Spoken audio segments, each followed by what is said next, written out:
Kenapa kebaikan-kebaikan itu sulit mampir ke kita? Apa penyebabnya? Yang pertama adalah manusia itu sendiri yang merubah rezekinya. Surat Al-Anfal ayat 53. Dzalika bi anna Allah lam yakum mughayyiran ni'matan an'amaha 'ala qaumin. Allah tidak merubah nikmat yang sudah Dia tetapkan terhadap sekelompok orang. Hatta yughayyiru ma bi anfusihim. Mereka lah yang merubah nikmat itu. Sudah ditetapkan Allah untuk si hamba itu 300 ml. Ini untuk kamu 300. Tapi karena perbuatannya dirubah Allah. Kamu nggak layak dapat 300. Kamu cuma dapat 100. Dicabut Allah. Kenapa? Karena perbuatan manusia. Dzalika bi anna Allah lam yakum mughayyiran ni'matan an'amaha 'ala qaumin hatta yughayyiru ma bi anfusihim. Mereka sendiri yang merubah nikmat Allah Subhanahu wa taala. Jadi jangan katakan Allah kejam, Allah tega. Ya, kita sendiri yang membuat nikmat Allah itu menjadi berubah, berkurang. Karena perbuatan kita tidak sesuai dengan perintah Allah Subhanahu wa taala. Yang kedua, kenapa nikmat itu dicabut Allah Subhanahu wa taala? Karena kurangnya rasa tawakal. Enggak ada lagi tawakal dalam hati manusia. Ambil timba, beli tali untuk mengambil air. Gimana supaya air dapat? Digali sumur. Setelah digali ternyata airnya di bawah. Kalau begitu mesti diambil pakai timba. Timbanya nggak sampai, mesti pakai tali. Itu namanya ikhtiar. Tapi jangan lupa, kalau tidak ada tawakal, galinya sudah, timbanya sudah, talinya sudah, tawakalnya nggak ada, kering itu sumur. Tapi kalau sudah digali, dibeli timba, dibeli tali, tetap juga masih susah ngambilnya karena nggak bertenaga. Nggak ada yang sulit bagi Allah. Bertawakal, tidur, besok pagi ngelihat airnya sudah naik. Kenapa? Hujan lebat. Naik sama-sama timbanya sekali ke atas. Tinggal ceduk aja. Nah itu, jadi begitulah gambaran tawakal. Jadi bukan tawakal itu artinya kok ya udahlah baring-baring aja di rumah, nggak ada usaha, nggak ada ikhtiar. Itu bukan tawakal namanya. Berusaha, berikhtiar, al-kasbu, menggerakkan semua potensi yang ada dalam diri. Setelah itu baru serahkan pada Allah. Wa ufawwidhu amri ilallah. Saya bertawakal kepada Allah. Apa beda orang bertawakal dengan tidak bertawakal? Kalau orang bertawakal, setelah dapat rezeki, dia akan bilang, rezeki ini dari Allah. Kalau orang tidak bertawakal, setelah dapat, dia bilang, innama utituhu ala ilmin indi. Seperti ucapan Qarun. Saya dapat ini kan karena otak saya, karena manajemen saya, karena kemampuan saya. Innama utituhu ala ilmin indi. Egonya besar. Itu kalau pas lagi untung. Bagaimana kalau pas lagi buntung? Orang bertawakal, dia akan mengatakan rencana Allah lebih indah. Ini rencana saya belum diterima Allah, tapi Allah punya rencana lebih indah untuk saya. Dia tunda supaya saya lebih siap aja. Selalu husnuzon. Orang yang tidak bertawakal menyalahkan ini, nyalahkan ini, nyalahkan ini, lama-lama nyalahkan diri, stres, depresi, anxiety, mati. Nah, jadi pentingnya bertawakal. Yang ketiga, kenapa rezeki itu jadi seret? Walau anna ahlal qura amanu. Seandainya penduduk negeri itu amanu, beriman. Wattaqau, bertakwa. Allah cuma minta dua, nggak banyak. Amanu, beriman, wattaqau, bertakwa. Allah balas dua. La fatahna alaihim barakatin, barokah, barokah, barokah. Minas sama, dari langit, wal ard, dari bumi. Walakin kadzabu, tapi ketika mereka mendustakan ayat-ayat kami, mereka bohong, mereka dusta, mereka nggak sholat, mereka nggak bertauhid, mereka syirik, mereka musyrik, mereka munafik, mereka minum khamar, mereka berzina. Akhaznahum, kami cabut nikmat itu. Jadi di antara menyebabkan seretnya itu adalah maksiat. Maksiat ini yang menyebabkan dia tidak mau. Rezeki itu datangnya dari mana? Dari Allah. Makanya masalah rezeki ini kunci satu-satunya kunci masalah rezeki ini adalah tauhid. Kalau orang bertauhid, pas lagi melambung tidak sombong, pas lagi jatuh tidak murung. Kenapa? Karena dasarnya tauhid. Ini dari Allah semua. Jadi kuncinya adalah iman, takwa. Percaya Allah ada, percaya malaikat ada, percaya kitab ada, percaya Rasul ada, percaya hari kiamat ada, percaya ada takdir baik, takdir buruk. Sudah percaya? Percaya.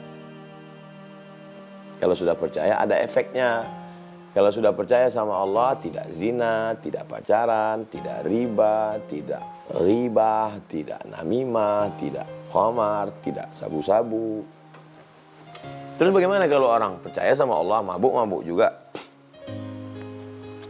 Bisa jadi munafik, bisa jadi kafir. Kan munafik itu wa idza laqul ladzina amanu qalu amanna.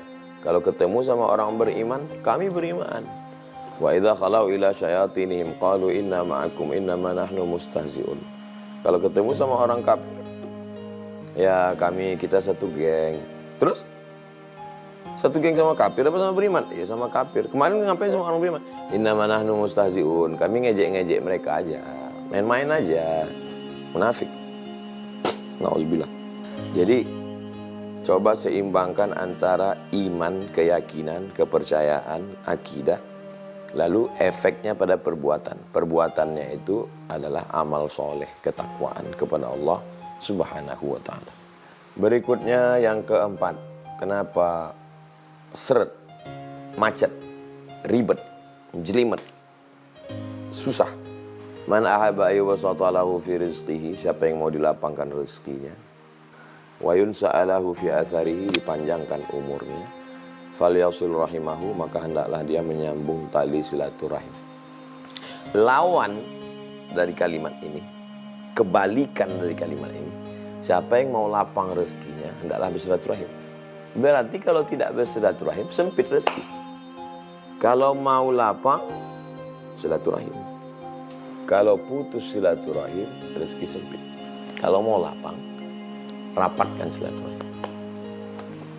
Nah, jadi kalau mau lapang rezeki, rapatkan silaturahim. Yang terakhir, yang kelima. Kenapa rezeki itu seret? Qillatus sa'i. Kurang usaha, kurang ikhtiar. Coba perhatikan doa keluar masjid dengan doa masuk masjid. Doa masuk masjid, Allahumma ftahli abwaaba rahmati. Bukakan aku pintu rahmat. Bukakan aku pintu rahmat. Kenapa waktu doa masuk masjid minta buka pintu rahmat? Karena malaikat yang ada di dalam masjid mendoakan, Allahumma fillahu warhamhu, Allahumma fillahu warhamhu, Allahumma fillahu warhamhu, ampuni dia, rahmati dia, ampuni dia, rahmati dia. Maka rahmati aku. Kenapa pas keluar masjid doanya minta doa pas keluar masjid? Coba tengok. Bagus di beberapa pintu masjid dibuat tulisan. Allahumma inni as'aluka min fadlik. Beri aku rezeki. Beri aku rezeki. Beri aku rezeki.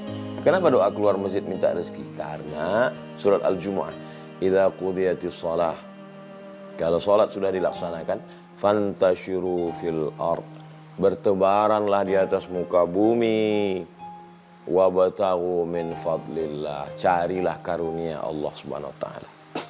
Tanam padi, tanam gandum, tanam cabai, tanam tomat, tanam wortel, tanam kentang.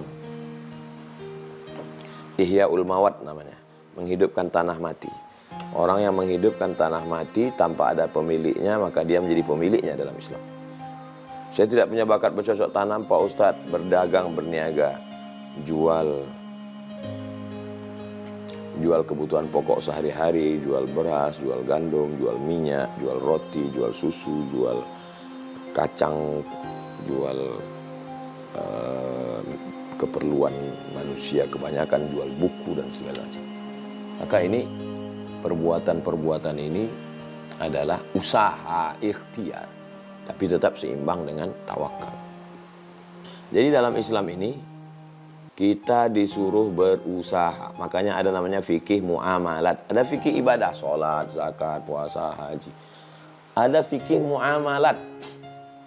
Bagaimana hubungan transaksi kita pinjam meminjam, namanya dain.